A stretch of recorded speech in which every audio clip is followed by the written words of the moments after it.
साहित्य निधि में आज सुनिए कथा सम्राट प्रेमचंद के समकालीन कथाकार विशंभर नाथ शर्मा कौशिक जी की लिखी हुई कहानी फांसी।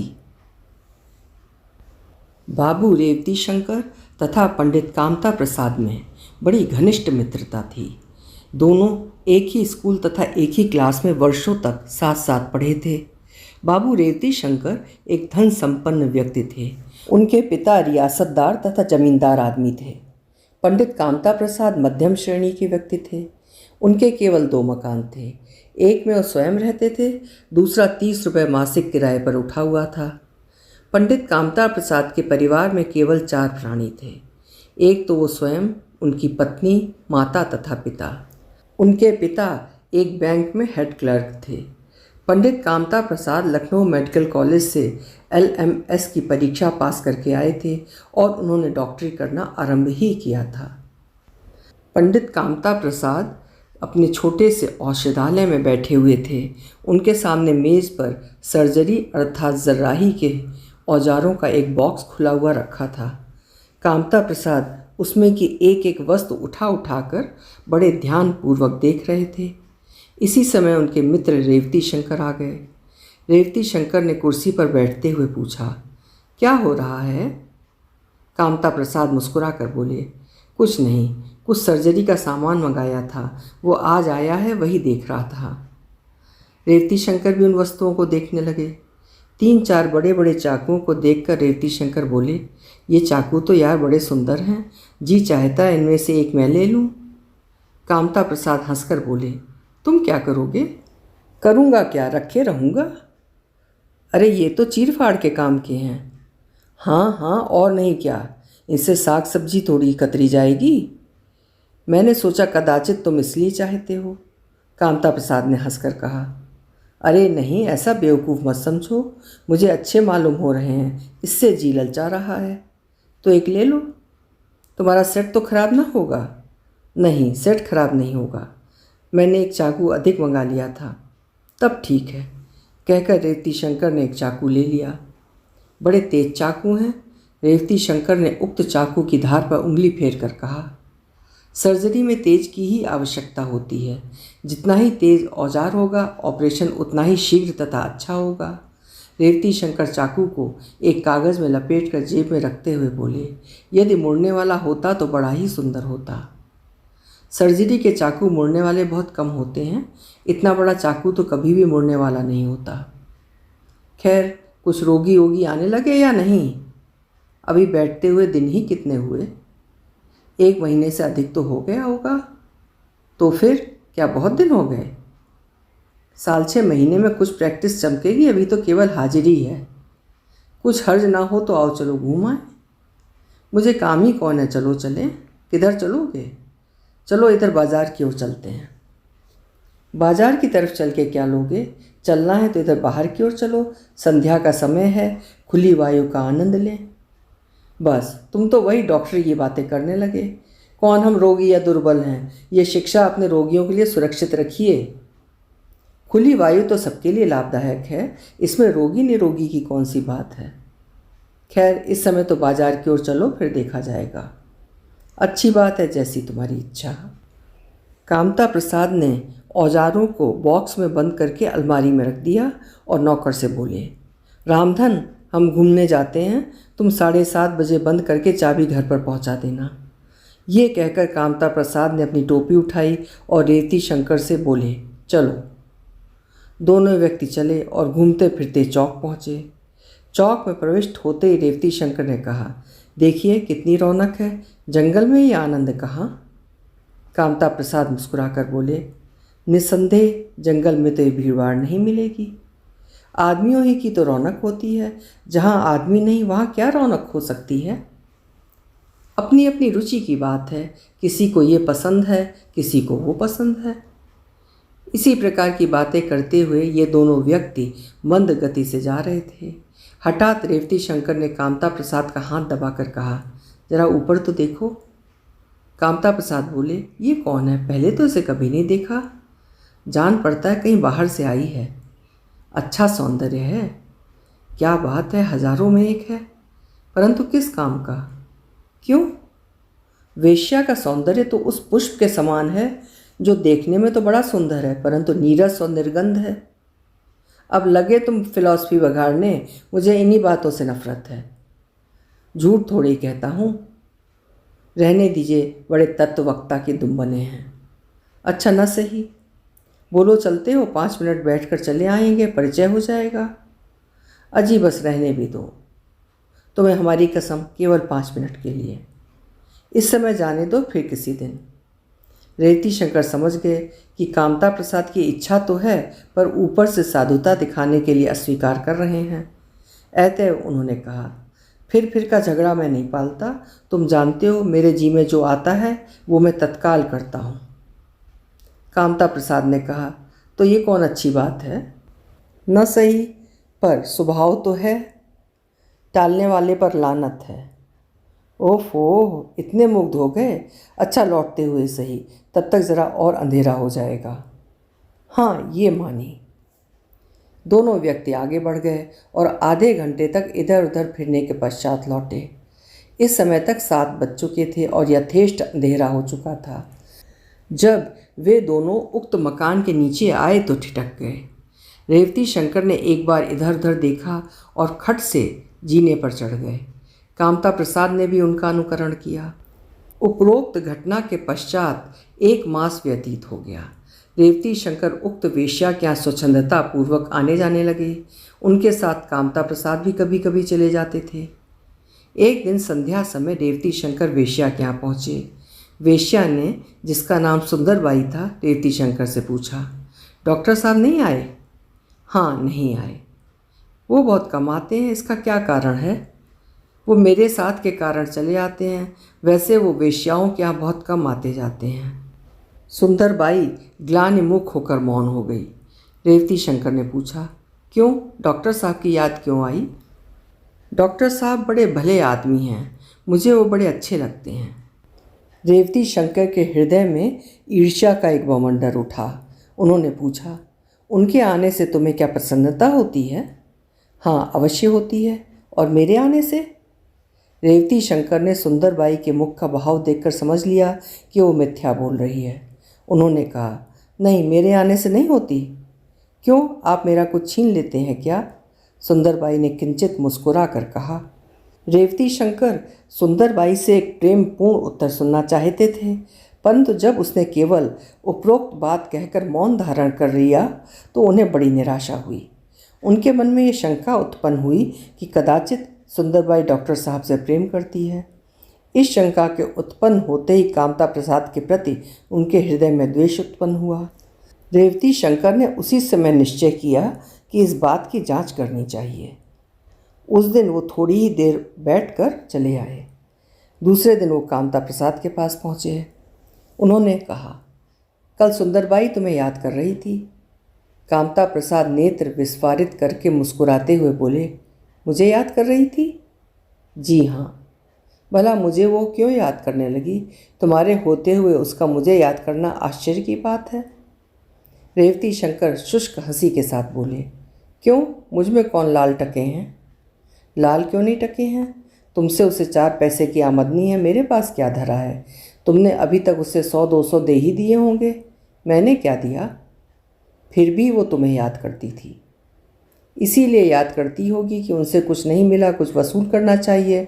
सो वो जानती नहीं कि यहाँ वो गुड़ ही नहीं जिसे चींटियाँ खाएं।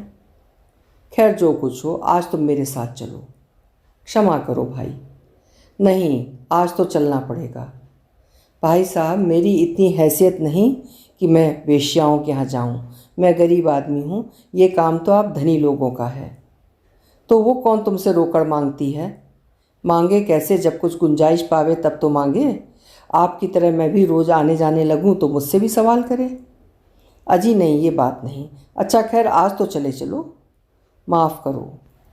अरे, खाली आज जाने से तुम्हारी कुर्की नहीं करा लेगी।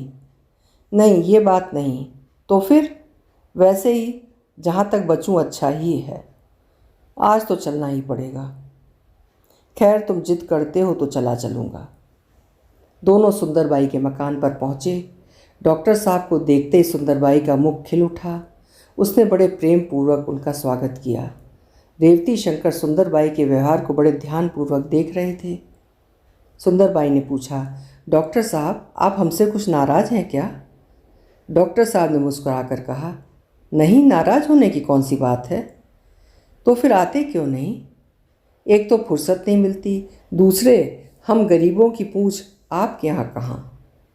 सुंदरबाई कुछ लज्जित होकर बोली, नहीं, आपका ये भ्रम है। हम भी आदमी पहचानते हैं। हर एक आदमी से रंडीपन का व्यवहार काम नहीं देता। आप में ये विशेषता हो तो मैं कह नहीं सकता, अन्यथा साधारणतया वेश्याओं की यही दशा है। उनके यहाँ धनी आदमी ही पूछे जाते हैं। नहीं, मेरे संबंध में आप ऐसा कभी ना सोचिएगा।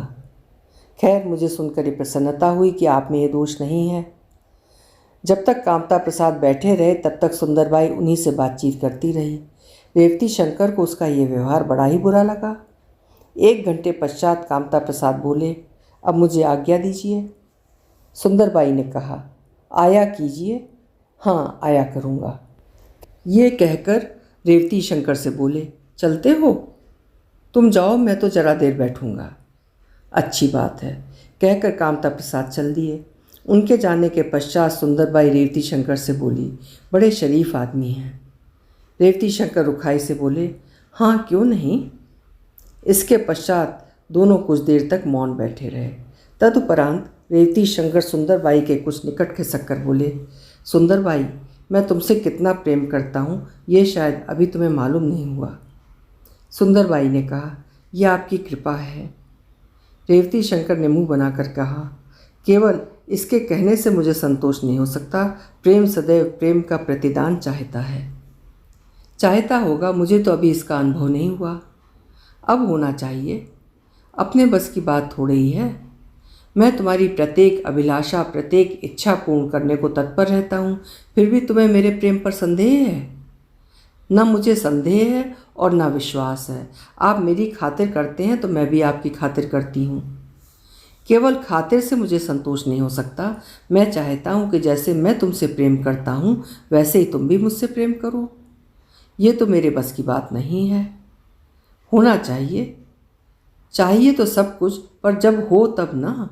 वैसे यदि हमारे पेशे की बात पूछिए तो हम हर एक आदमी से यही कहती हैं कि हम जितना तुमसे प्रेम करती हैं उतना किसी से भी नहीं, परंतु मेरा ये दस्तूर नहीं है। मैं तो साफ बात कहती हूँ। आप हमारे ऊपर रुपए खर्च करते हैं, हम उसका बदला दूसरे रूप में चुका देती हैं। झगड़ा तय है। रही प्रेम और मोहब्बत की बात, सो ये बात हृदय से संबंध रखती है। आपका जोर हमारे शरीर पर है, हृदय पर नहीं। रेवती शंकर चुप हो गए। उन्होंने मन में सोचा, ये निश्चय कामता प्रसाद से प्रेम करती है, तभी ऐसे स्पष्ट बातें करती है। ये विचार आते उनके हृदय में कामता प्रसाद के प्रति हिंसा का भाव उत्पन्न हुआ। उन्होंने कुछ देर पश्चात कहा, शायद तुम्हें आज तक किसी से प्रेम नहीं हुआ। सुंदरबाई हंसकर बोली, यदि प्रेम हुआ होता तो हम इस प्रकार बाजार में बैठी होती। आप बच्चों की सी बातें करते हैं। हमारे पेशे से और प्रेम से बैर है। जो जिससे प्रेम करता है वो उसी का होकर रहता है। रेवती शंकर को सुंदरबाई के इस उत्तर पर यद्यप विश्वास नहीं हुआ, परंतु कुछ सांत्वना अवश्य मिली। उन्होंने कहा, खैर, मुझसे तो तुम्हें प्रेम करना ही पड़ेगा। सुंदरबाई ने मुस्कुराकर कहा, यदि करना पड़ेगा तो करूँगी, पर जब करूँगी तब हृदय की प्रेरणा से। जबरदस्ती कोई किसी से प्रेम नहीं करा सकता। एक दिन सुंदरबाई की माता को हैजा हो गया। सुंदरबाई ने कामता प्रसाद को बुलवाया। कामता प्रसाद ने बड़े परिश्रम से उसे अच्छा किया। चलते समय सुंदरबाई ने उन्हें फीस देनी चाहिए। कामता प्रसाद ने फीस लेना अस्वीकार करते हुए कहा, मैं इतनी बार तुम्हारे यहाँ आया, पान इलायची खाता रहा, गाना सुनता रहा, मैंने तुम्हें क्या दिया? इसलिए मैं तुमसे फीस नहीं ले सकता। उस दिन से कामता प्रसाद का आदर और भी अधिक होने लगा।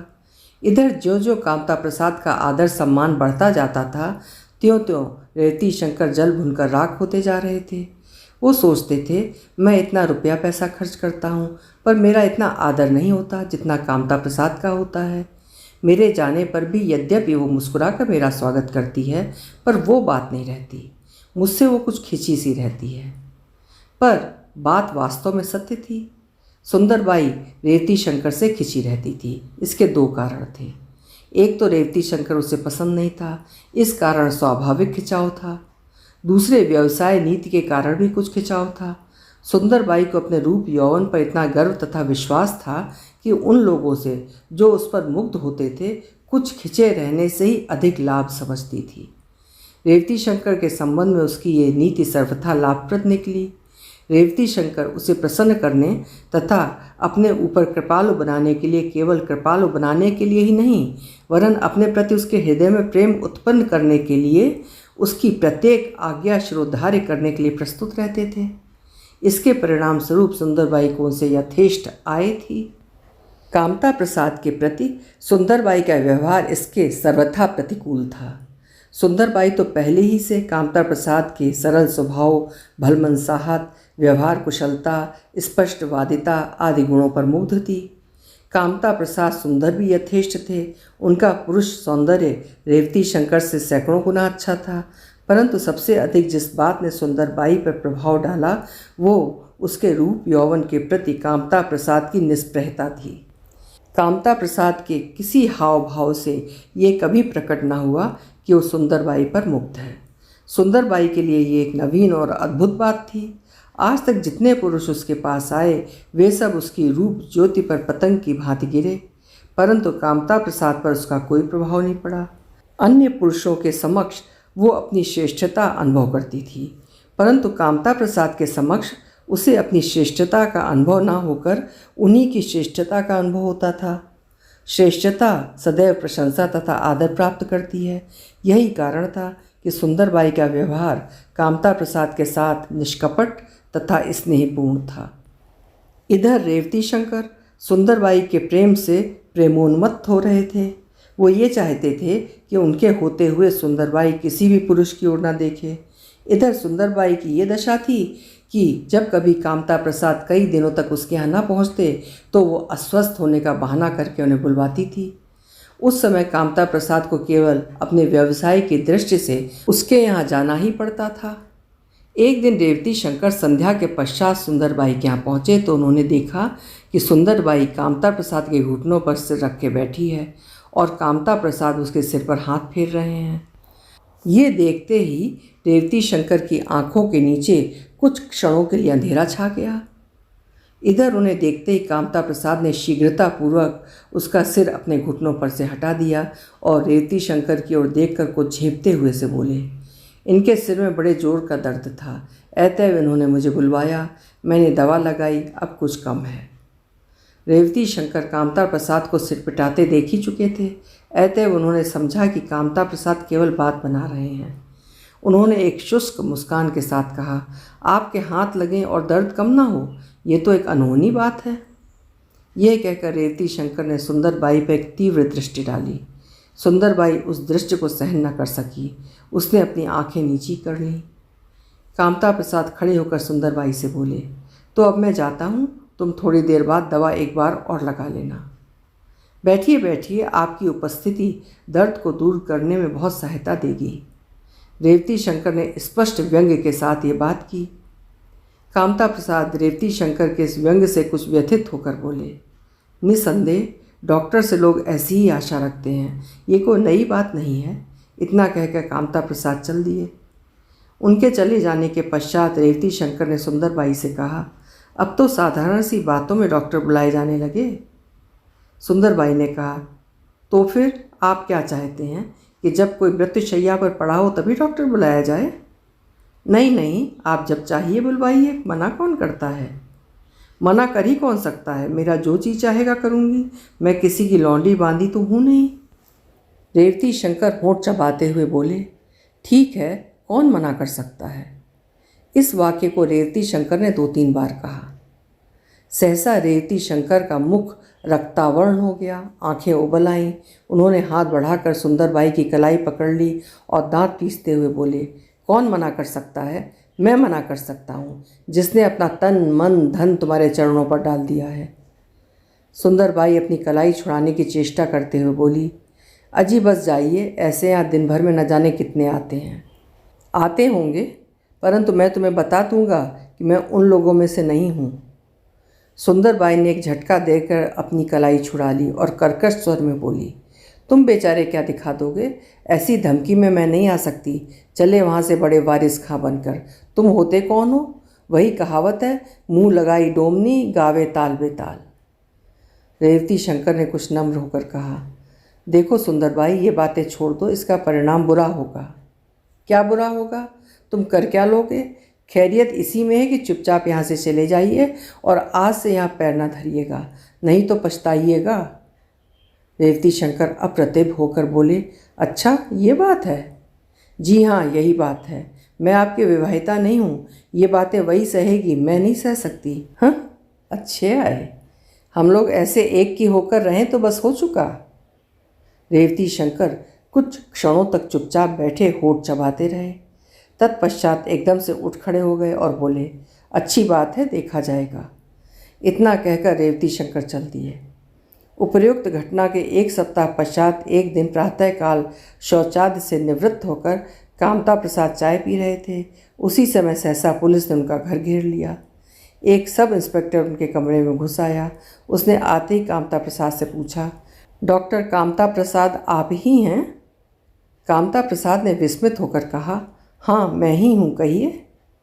सब इंस्पेक्टर ने कहा, मैं आपको सुंदरबाई के खून करने के जुर्म में गिरफ्तार करता हूँ। कामता प्रसाद हतबुद्धि होकर बोले, सुंदरबाई का खून? कामता प्रसाद केवल इतना ही कह पाए, आगे उनके मुंह से एक शब्द भी ना निकला। सब इंस्पेक्टर ने कांस्टेबल से कहा, लगाओ हथकड़ी। इसके पश्चात इंस्पेक्टर ने उस कमरे की तलाशी ली और एक कोट तथा कमीज़ बरामद की। कमीज़ के दाहिने कफ में खून का दाग लगा हुआ था। इंस्पेक्टर ने उसे देखकर सिर हिलाया। इसके पश्चात उसने कोट को देखा। कोट के 2 बटन गायब थे। इंस्पेक्टर ने अपनी जेब से एक डिबिया निकाली। डिबिया खोलकर 2 बटन निकाले। उन बटनों को कोट के अन्य बटनों से मिलाकर देखा। दोनों बटन अन्य बटनों से आकार प्रकार में पूर्णतया मिल गए। इंस्पेक्टर ने कहा, ठीक है। उसने कमीज़ तथा कोट अपने अधिकार में किया। इसी समय कामता प्रसाद के पिता भी आ गए। उन्होंने जो पुत्र के हाथों में हथकड़ी लगी देखी तो घबराकर पूछा, क्यों, क्या हो गया, क्या बात है? इंस्पेक्टर ने कहा, कल रात में सुंदरबाई नामक तवायफ का कत्ल हो गया है। वहाँ कुछ ऐसी चीज़ें पाई गई हैं जिनसे ये साबित होता है कि सुंदरबाई का खून कामता प्रसाद ने किया है, इसलिए इनकी गिरफ्तारी की गई है। कामता प्रसाद के पिता कंपित स्वर में बोले, नहीं नहीं, ये असंभव है, ऐसा कभी नहीं हो सकता, आप गलती कर रहे हैं। सब इंस्पेक्टर बोले, हमारी गलती साबित करने के लिए आपको काफ़ी मौका मिलेगा, घबराइए नहीं। कामता प्रसाद बोले, निस्संदेह पिताजी, आप घबराइए नहीं, इसमें कोई विकट रहस्य है, हमें अदालत के सामने काफ़ी मौका मिलेगा। सब इंस्पेक्टर ने अधिक बात करने का अवसर न दिया। कामता प्रसाद को साथ लेकर सीधा उनके दवाखाने पहुंचा। कामता प्रसाद ने देखा कि उनके दवाखाने पर भी पुलिस का पहरा है। दवाखाने की चाबी सब इंस्पेक्टर कामता प्रसाद के घर से ले आया था। अतएव दवाखाना खोला गया। उसकी तलाशी लेकर वो बॉक्स निकाला गया जिसमें सर्जरी के औजार थे। वो बॉक्स भी इंस्पेक्टर ने अपने अधिकार में कर लिया। नियत समय पर कामता प्रसाद का मुकदमा आरंभ हुआ। पुलिस की ओर से 4 वस्तुएं पेश की गईं। एक तो वो चाकू जिससे खून किया गया था, कामता प्रसाद का कोट, कमीज़ तथा एक रुमाल खून से रंगा हुआ था। सरकारी वकील ने अदालत को वे दोनों बटन दिखाए। ये बटन जिस कमरे में खून हुआ था उसमें पाए गए थे और दोनों कामता प्रसाद के कोट के बटनों से पूर्णतया मिलते जुलते थे। रुमाल पर उनका ही नाम कढ़ा हुआ था। कमीज के कफ पर खून का दाग था। वो चाकू जिससे हत्या की गई थी कामता प्रसाद के सर्जरी के औजारों के अन्य 2 चाकुओं से पूर्णतया मेल खाता था। इसके अतिरिक्त पुलिस की ओर से 4 गवाह पेश हुए थे। 2 मुसलमान दुकानदार जिनकी दुकानें सुंदरबाई के मकान के नीचे ही थीं, सुंदरबाई की माता, उनकी एक दासी। नौकरानी ने बयान दिया, जिस दिन यह वारदात हुई उस दिन शाम को 6:30 बजे के लगभग सुंदरबाई की मां नौकर के साथ कहीं गई थी। मकान पर केवल सुंदरबाई और मैं रह गए थे। 8:30 बजे के लगभग डॉक्टर साहब आए। सुंदरबाई और वो दोनों भीतरी कमरे में बैठे थे। मैं उस समय भोजन बना रही थी। आधे घंटे बाद मैंने ऐसा शब्द सुना जैसे 2 आदमी आपस में लपटा झपटी कर रहे हों। बीच में एक आध दफ़े मैंने डॉक्टर साहब की आवाज़ सुनी। ऐसा जान पड़ता था कि डॉक्टर साहब सुंदरबाई को डांट रहे हैं। इसके थोड़ी देर बाद डॉक्टर साहब बड़ी तेज़ी के साथ कमरे से निकले और जीने से नीचे उतरकर चले गए। मैं खाना बनाती रही। इसके 1 घंटे बाद सुंदरबाई की माता लौटी। वो पहले तो अंदर आईं और मुझसे पूछा, खाना तैयार है? मेरे ही कहने पर वो सुंदरबाई के कमरे की ओर चली गईं। वहाँ आते ही उन्होंने हल्ला मचाया। तब मैं दौड़ कर गई। नौकर भी दौड़ा। वहाँ जाकर देखा कि सुंदरबाई का कोई खून कर गया है। मैंने उसी समय सुंदरबाई की माँ से वो सब कहा जो मैंने देखा सुना था। कामता प्रसाद के वकील के जिरह करने पर उसने कहा, मैं जहाँ खाना बना रही थी वो जगह सुंदरबाई के कमरे से थोड़ी दूर है। मैं जहाँ बैठी थी वहाँ से जीने से कमरे में जाता हुआ आदमी दिखाई नहीं पड़ता था। मैंने केवल आवाज़ से समझा था कि अब डॉक्टर साहब जा रहे हैं। उनकी तेज़ी का अनुमान भी मैंने उनके पैरों के शब्दों से तथा जीने से उतरने के शब्द से किया था। जिस समय डॉक्टर साहब आए थे उस समय मैंने उन्हें देखा था। मैं उस समय उधर गई थी। सुंदरबाई ने 1 गिलास पानी मांगा था, वही देने गई थी। डॉक्टर साहब से झगड़ा होने का शब्द सुनकर मैं उधर नहीं गई। हम लोगों को बिना बुलाए जाने की इजाज़त नहीं है। डॉक्टर से लपटा झपटी और झगड़ा होने का शब्द कोई ऐसी बात नहीं थी जिससे मैं ये आवश्यक समझती कि मैं जाकर देखूं कि क्या हो रहा है। वेश्याओं के यहाँ ऐसी बातें बहुधा हुआ करती हैं। मेरे लिए वो एक साधारण बात थी। डॉक्टर साहब के जाने के पश्चात सुंदरबाई की माँ के आने के समय तक मैं खाना बनाने में इतनी मगन रही कि मुझे और किसी बात का ध्यान ही नहीं रहा। दोनों मुसलमान दुकानदारों ने अपने बयान में कहा, हम लोग दुकान बंद कर रहे थे, उसी वक्त जीने में ऐसी आवाज़ आई जैसी कोई बड़ी तेज़ी से उतरता हुआ चला जा रहा है। इसके बाद हमने डॉक्टर को निकलते देखा। ये बड़ी तेज़ी से एक तरफ चले गए। इनके कपड़े भी तितर बितर थे। इसके बाद हम लोग दुकान बंद करके अपने अपने घर चले गए। ज़िरह में दोनों दुकानदारों ने कहा, हम डॉक्टर को अच्छी तरह पहचानते हैं। ये अक्सर सुंदरबाई के घर आया जाया करते हैं। बाज़ार की रोशनी इनके ऊपर काफ़ी पड़ रही थी। उसमें हमने इन्हें अच्छी तरह देखा था। इसमें किसी शक व शुबहा की गुंजाइश नहीं है। सुंदरबाई की माता ने अपने बयान में कहा, मैं जिस समय लौट कर आई उस समय 10 बज चुके थे।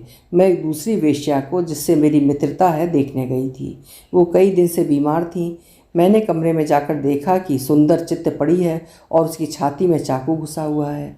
इतना ही देखकर मैं एकदम चिल्ला उठी। घर के नौकर तथा नौकरानी दौड़ पड़े। उन्होंने भी देखकर हल्ला मचाया। बाज़ार में सन्नाटा हो गया था। 2-4 दुकानें खुली थीं, वो भी उस समय बंद हो रही थीं। हल्ला मचाने के आधे घंटे बाद एक कांस्टेबल आया। वो सब देखकर चला गया। उस 1 घंटे बाद कोई 12 बजे के लगभग दरोगा साहब आए थे।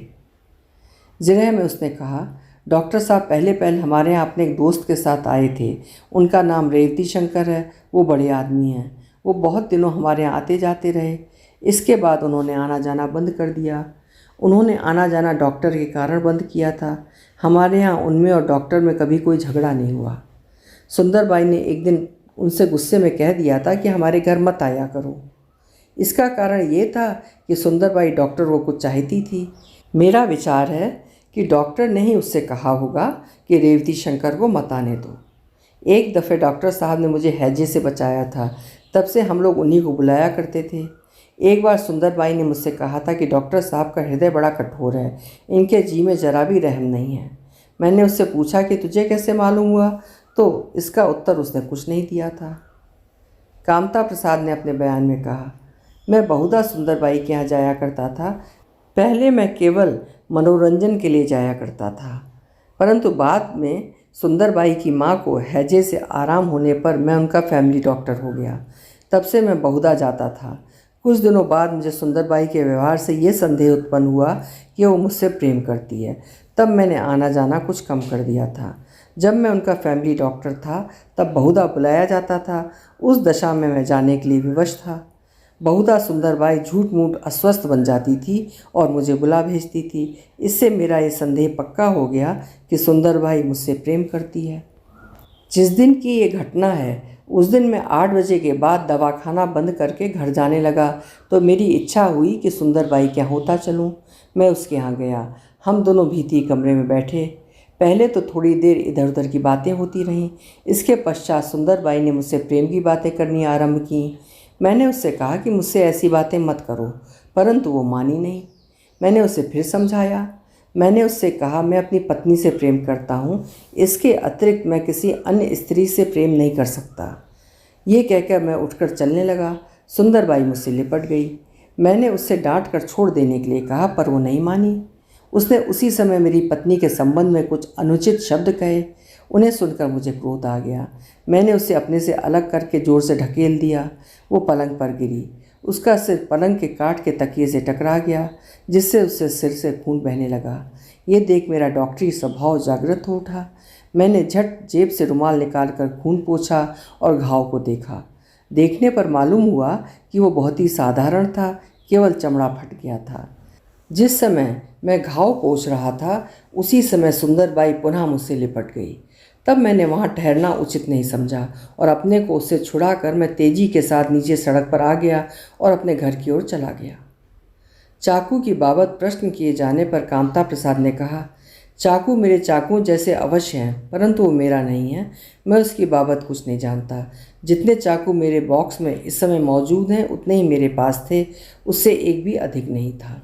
कामता प्रसाद के इतना कहने पर सरकारी वकील ने अदालत के सामने एक कागज़ पेश करते हुए कहा, यह उस कंपनी का इनवॉयस बीजक है जहां से अभियुक्त ने सर्जरी का बॉक्स मंगवाया था। इनवॉयस में 3 चाकू लिखे हुए हैं। अभियुक्त केवल 2 का होना स्वीकार करता है। ये तीसरा चाकू कहाँ गया? बॉक्स में इस समय 2 ही चाकू मौजूद हैं। अदालत ने इनवॉयस, बॉक्स तथा जिस चाकू से हत्या की गई थी उसे देखकर कामता प्रसाद से पूछा, इनवॉयस में लिखा हुआ तीसरा चाकू कहाँ है? कामता प्रसाद का मुंह बंद हो गया। उन्हें स्वप्न में भी ये ध्यान नहीं आया कि पुलिस ने दुकान की तलाशी लेते समय इनवॉयस भी हथिया लिया होगा। कामता प्रसाद के मुख से केवल इतना निकला, मैं निरपराध हूँ, मैंने हत्या नहीं की। कामता प्रसाद सेशन सुपुर्द कर दिए गए। कामता प्रसाद के पिता ने उन्हें छिड़ाने की बहुत चेष्टा की।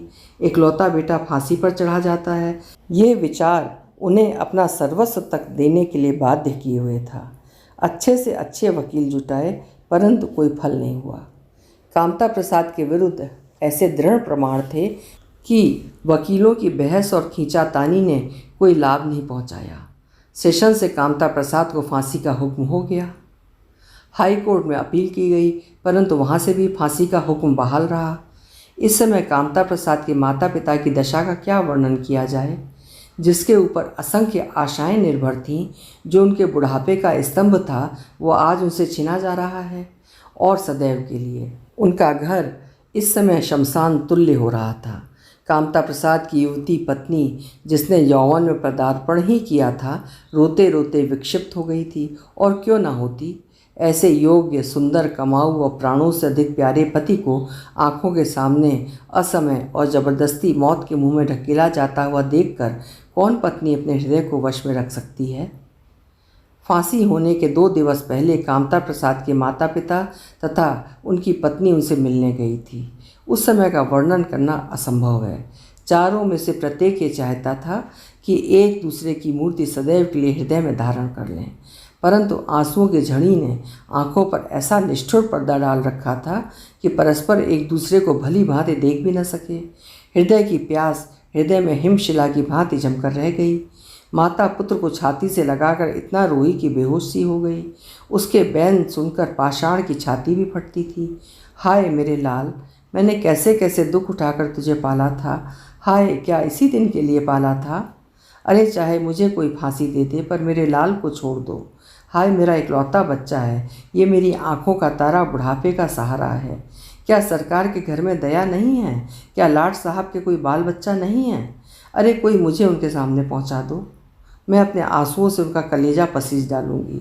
अरे मेरा हाथी सा बच्चा कसाई लिए जाते हैं। अरे कोई ईश्वर के लिए से तो छुड़ाओ, अरे कोई छुड़ाओ। हाय मेरा बच्चा जवानी का कोई सुख नहीं देख पाया। हाय, जैसा आया था वैसा ही जाता है। हाय, मेरी इस अभागी बहू की उम्र कैसे टेढ़ होगी। अरे रामा, तुम इतने क्यों रूठ गए? मैंने पाप किए थे तो मुझे नरक में भेज देते। मेरा बच्चा क्यों छीने लेते हो? अरे कलेजे में आग लगी है, ऐसे कोई तो बुझाओ। कहाँ तक लिखा जाए? वो इसी प्रकार की बातों से सुनने वालों का हृदय विदीर्ण कर रही थी। जेलर भी रुमाल से आंखें पोंछ रहा था। पिता सिर झुकाए चुपचाप खड़े थे। परंतु जिस स्थान पर खड़े थे वो स्थान आंसुओं से तर हो गया था और कामता प्रसाद की पत्नी वो बेचारी लज्जा के मारे कुछ बोल नहीं सकती थी। उसके हृदय की आग ऊपर फूट निकलने का मार्ग न पाकर भीतर ही भीतर कलेजे में फैलकर तन मन भस्म किए डाल रही थी। अंत में जब न रहा गया तब भीतरी आग की गर्मी सहन शक्ति की सीमा पार कर गई तो लज्जा को तिलांजलि देकर वो एकदम दौड़ पड़ी और पति की छाती से चिपक गई।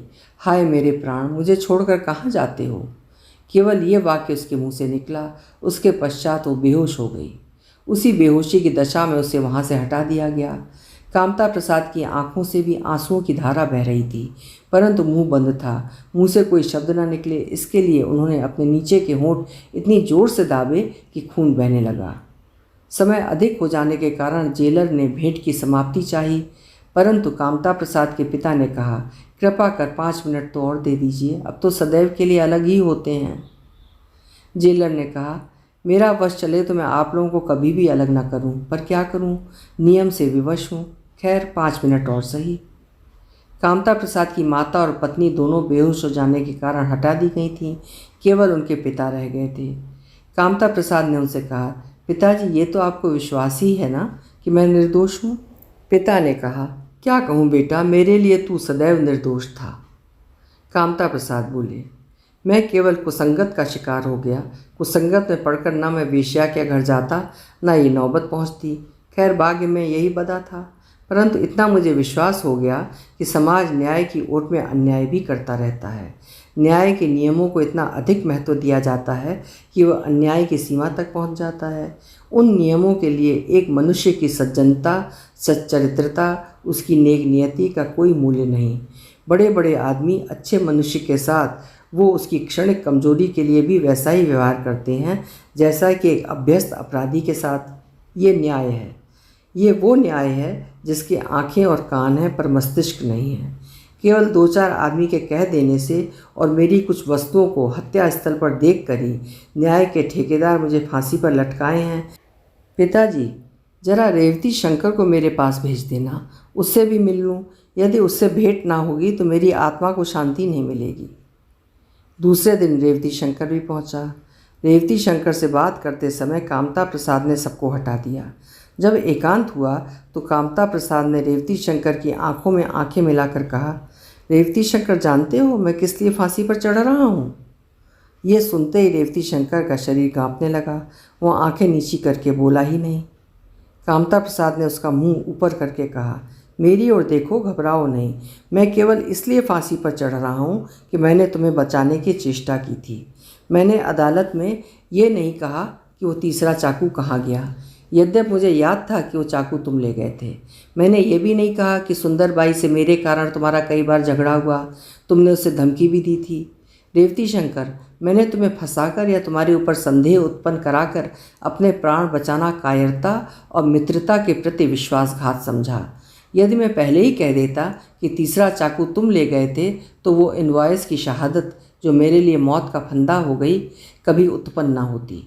ये मैं मानता हूँ कि मेरे केवल इतना कह देने से कि चाकू तुम ले गए थे मैं मुक्त ना हो जाता। मेरे विरुद्ध अन्य बातें भी थीं, परंतु फिर भी मैं ऐसी परिस्थिति उत्पन्न कर सकता था जिससे ये संभव था कि मैं छूट जाता। परंतु मेरे छूटने का अर्थ था तुम्हारा फंसना। न्याय तो बलिदान चाहता है, मेरा ना लेता तुम्हारा लेता। हम दो के अतिरिक्त तीसरे की कोई गुंजाइश नहीं थी, इसलिए मैं तुम्हारे संबंध में मौन ही रहा। खैर, जो हुआ सो हुआ, पर अब इतना तो बता दो कि मेरा विचार ठीक है या नहीं। रेवती शंकर कुछ क्षणों तक कामता प्रसाद की ओर देखता रहा।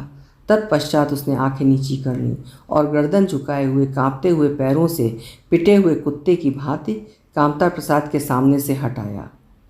कामता प्रसाद ने किंचित मुस्कुराते हुए उस पर जो दृष्टि डाली, वो दृष्टि थी जो एक महात्मा दया के योग्य एक पापी पर डालता है। कामता प्रसाद को फांसी दे दी गई। फांसी के 1 सप्ताह पश्चात रेवती शंकर ने विष खाकर आत्महत्या कर ली। उसके कमरे में एक बंद लिफाफा पाया गया। उस लिफाफे में से एक पत्र निकला।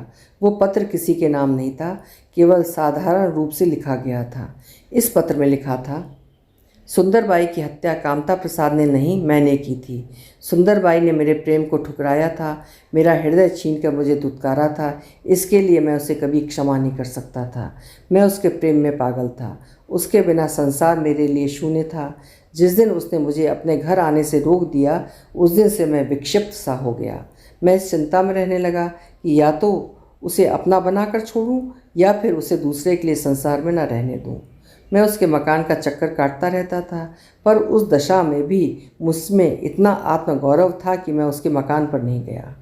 जिस दिन मैंने उसकी हत्या की, उस दिन रात को 9 बजे के लगभग मैं टहलता हुआ उसके मकान के नीचे से निकला, इस अभिप्राय से कि कदाचित उसकी एक झलक देखने को मिल जाए। मैं उसके मकान के सामने जरा हटकर खड़ा हो गया। मुझे खड़े हुए कुछ ही क्षण हुए थे कि कामता प्रसाद उसके मकान से उतरे। उनका वेश देखकर मेरी आंखों में खून उतर आया। उनके अस्त व्यस्त कपड़ों से मैंने कुछ और ही समझा। उस विचार के आते ही मेरे शरीर में आग लग गई। मुझे कामता प्रसाद पर जरा भी क्रोध नहीं आया, क्योंकि मैं जानता था कि उन्हें सुंदरबाई की जरा भी परवाह नहीं। मुझे क्रोध सुंदरबाई पर आया। वही उनसे प्रेम करती थी। मैं अपने को संभाल न सका और बिना परिणाम सोचे मैं चुपचाप चोर की तरह से दबे पैरों सुंदरबाई के कोठे पर चढ़ गया। ऊपर जाकर मैंने बहुत ही दबे पैरों सुंदरबाई के कमरे में पहुंचा।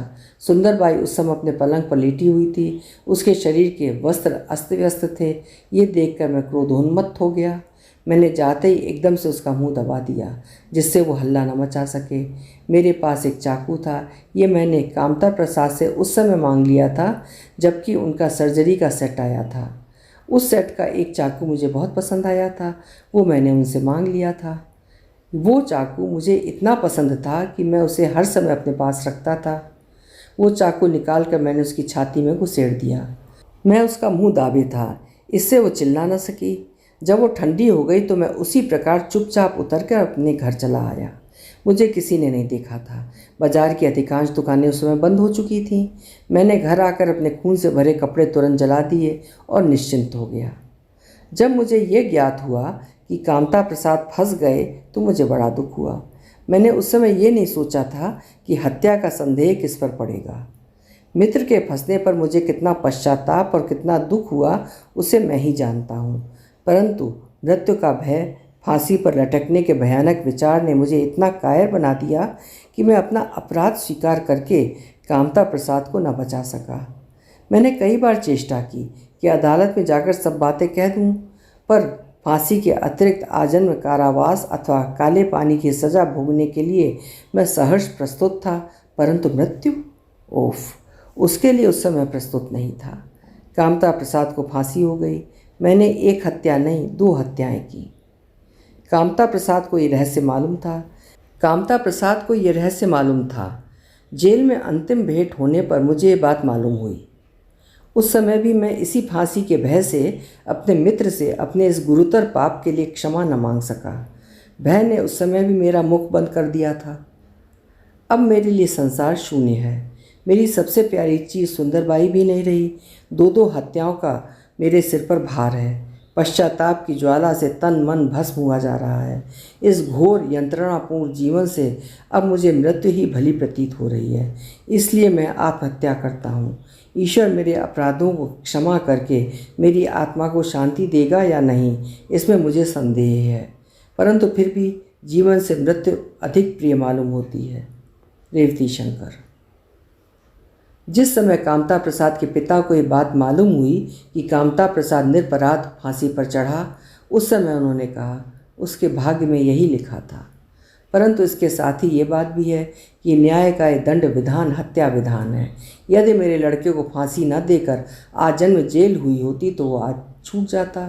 न्यायी को ऐसा करने का क्या अधिकार है जिसमें यदि भूल हो तो उसका सुधार उसके वश की बात ना रहे? ये न्याय नहीं, बर्बरता है, जंगलीपन है, हत्याकांड है। ऐसे न्याय का जितना शीघ्र नाश हो जाए अच्छा है। अभी आप सुन रहे थे विशंभर नाथ शर्मा कौशिक जी की लिखी हुई कहानी फांसी।